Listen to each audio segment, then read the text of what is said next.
George, Boston Rhynes, 5004 Oak Drive, Valdosta, Georgia.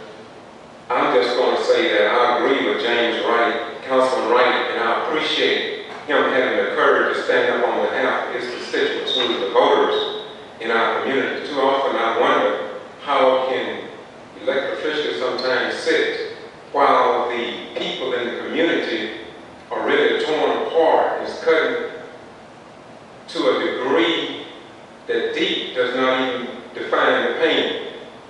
So I'm hoping that we can move forward in terms of actually addressing the issue. For over 3 years, Doc Robertson and myself have been talking about the federal funds coming into the community, and we've been given a lot of reasons and justification.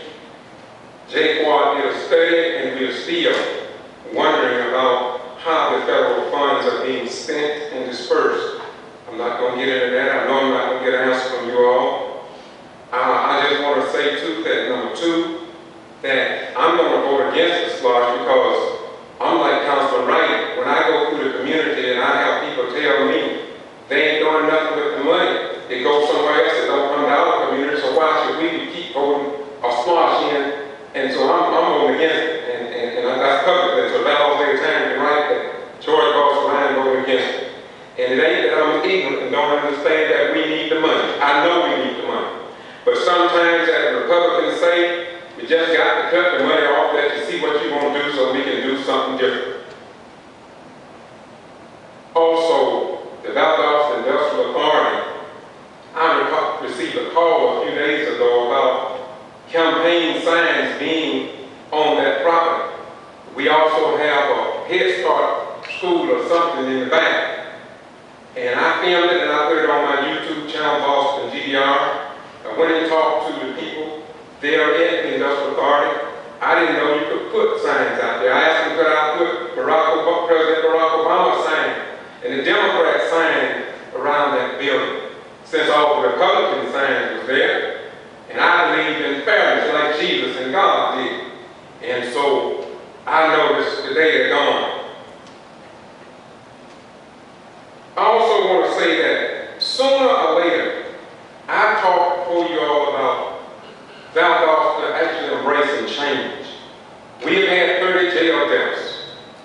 At least my records reflect 30 jail deaths from 94 to 2009. From 2009 to present, we don't know because nobody's talking about it, but the inmates that call me and the jail guards and the deputies out there who trust me and tell me what's going on out there. And it is still a hellhole out there. And I know this is a city. And you all said we don't have no responsibility.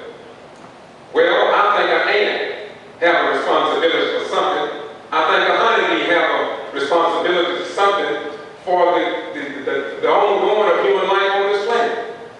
And now ain't nobody talking about the problems out there in the jail on the A-pod out there.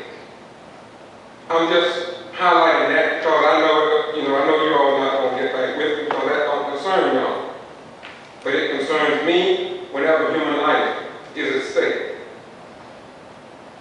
We've had 5 debates in the city, and when we go to these debates, I record them and I put them all on YouTube.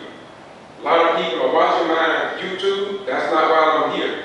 But I am here to say that people asking me, where are the city officials? Why they're not at any of the debates? Just throwing that out. I don't know why really that don't really affect me that much. But I'm just throwing this out because sometimes there's a great possibility that somebody may get a positive vibe about their elected officials. And lastly, I want to say that I listened to 105.9 this morning. Mr. Mayor and City Manager, you all did an excellent job, outstanding job. Jesus would have been pleased. The way you all outlined justifications was flush. But you know, only 105.9 and most of the people who listen to the conservative radio station know anything about that. I'm going to still challenge the city out of my great love to find it in your heart some kind of way. To don't just do a prelude and substitute following the meetings, but also to the majority of citizens in our beloved city. Let's be fair